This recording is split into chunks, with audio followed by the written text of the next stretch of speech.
To Stephen and Mike, is this important? How the media gets sold, or not an issue? You obviously want the good stuff, right? You're talking TV here, so very it's important. All premium. It's extremely important, but we don't have the issue that we had with the internet, with this infinite amount of inventory that can't be defined. Pretty much any piece of content that airs on television can be defined.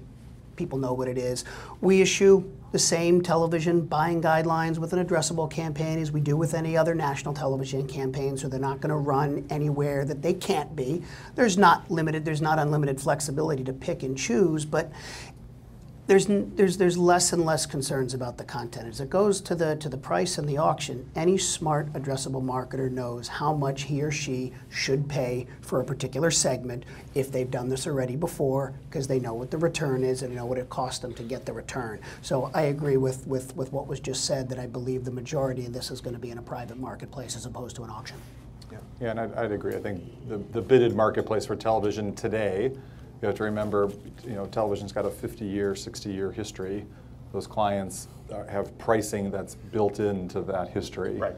And the auction model destroys that, and that isn't a good thing for the advertiser.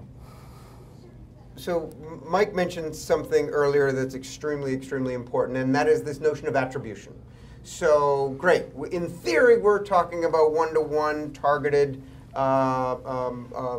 paid media channel, but what I think really will help that catalyst of the demand side is demonstrating the proof that yes, that targeting actually paid off in a manner that can be seen in black and white. Kim, how important, as a direct marketer, how important is it for you internally to have that kind of proof point to leverage shifts in spend?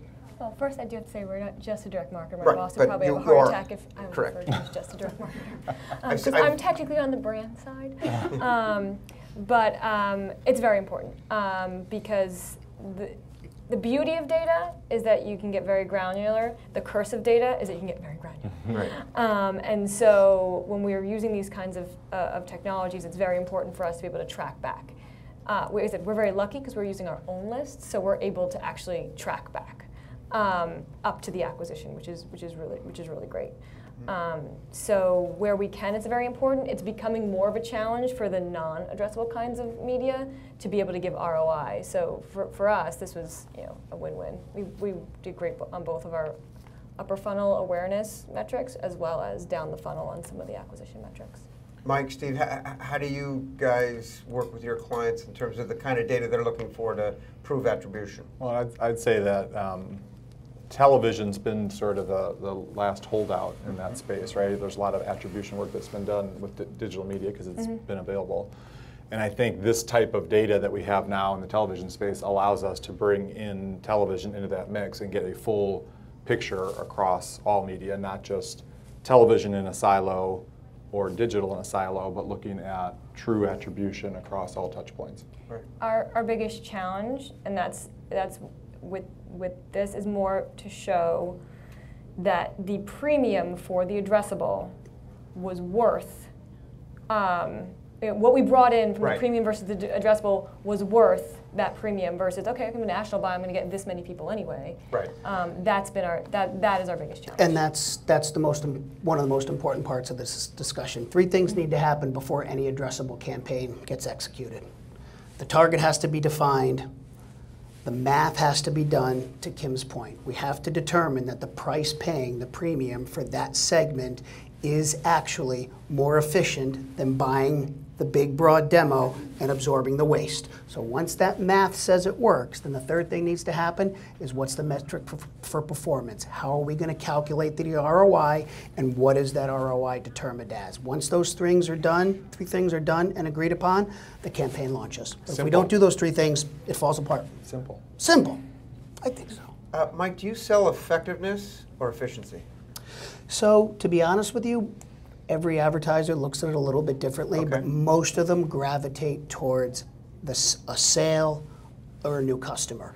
If we're unable to track back to a sale or a new customer because of data restraints, then we will look at some type of qualitative brand health study. And if we can't do that for some ridiculous reason that only happens a few times, then it does come back to pure economics. $8 to reach the world, $28 to reach the hyper segment. The $8 is really $58. If you factor in the ways, 28 makes sense. Right. Well, and I'd add that once we've seen a client garner some results, positive results from a campaign, we're starting to see a little bit of a shift towards, well, we know that we know inherently that it works. We saw the performance on it. Yep. So the targeting is a benefit. We don't need to overthink and keep overanalyzing every data point on every campaign and every situation. Once we're at lunch now, right? So people can start to breathe a little easier and just add it in as an element to their media plan, not this new crazy weird thing that they don't know what's going to happen. It's television.